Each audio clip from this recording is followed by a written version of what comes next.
How many of you were wearing masks? You can take a look at the picture that we've got. The number 10 released yesterday, that they chose this picture. There's basically 38 to 40 people in that room, poorly ventilated. Not one person is wearing a mask on the day that you advise us to wear masks in situations like that. And that is perfectly consistent with what the Prime Minister said yesterday and what I said yesterday, because what we said was that people should consider wearing masks in crowded places when they are with strangers, when they are with people that they are not normally spending time with. So we'll expect the Conservative backbenches to be wearing masks at PMQs later No, today. they're not strangers. You know, this is the Conservative backbenchers, whether they're in Parliament, in the chamber itself, or in the other meeting rooms and things. Can you not catch COVID from your friends?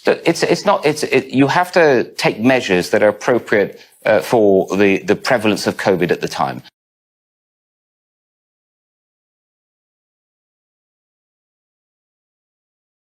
Economic recovery.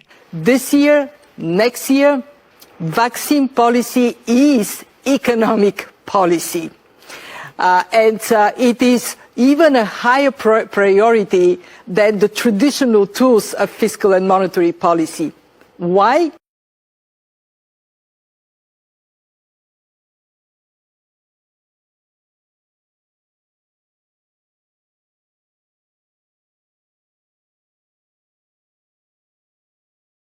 But then don't forget, these vaccines are unlikely to completely sterilize a population. They're very likely to have an effect which works in a percentage, say 60 or 70%.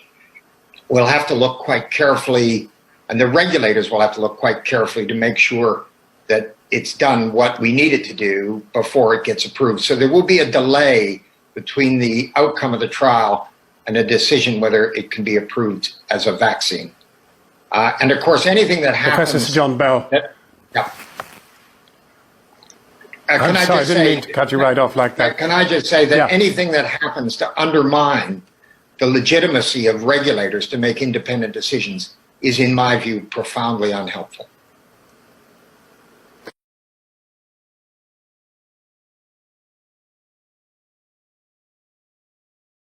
But it might be of interest to note that the President of the Commission, for example, was in touch with me over a fortnight ago. The Commission is getting ahead of this. They look forward to a situation where we will have a faster readjustment of vaccines, particularly the mRNA vaccines, to deal with variants, for example, any emerging variants in the future. They're looking at ordering vaccines to vaccinate teenagers and children. They feel the scientists are telling the European Commission this is the next phase. And so they're ordering hundreds of millions of more vaccines for 2022 and 2023. So what I see evolving is a more advanced, sort of settled pattern of dealing with this pandemic. It won't end with one big bang.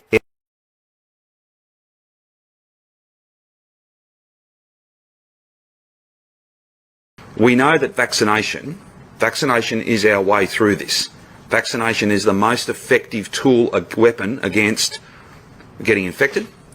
And then if you do happen to get infected, even though you are single or double dose vaccinated, it is the most effective, as we saw just in today's numbers I read out a moment ago. We have had overnight and again this morning some very serious discussions at a cabinet level, and the public health team have provided us with some updated advice. So I want to take you through some important decisions that have been made this morning, and they will relate to literally hundreds of thousands of Victorians. So first of all, I can announce that by Friday the 15th of October, every single authorised worker will need to have had at least one dose of a COVID-19 vaccine. That is, if they want to continue working. They will need to have their second dose and be fully vaccinated by the 26th of November. Now, other groups that have been specifically mandated, like teachers or healthcare workers or construction or aged care workers, they're not affected by this. They have their own timelines and they are unchanged. There's people that don't want this mandatory vaccine. How do we manage this? Well, then they won't be going to work. Okay. It's very, very simple. It's very simple. Correct, but we have seen groups retaliate against this. Teachers are out today protesting against a mandatory vaccine. We saw construction workers. So how are you going to manage any pushback for those that... Well, Victoria Police will take whatever steps they need to take. Protests don't work. Protests are not smart. They're not lawful. I'm not taking lectures on freedom from people who will hold all of us back.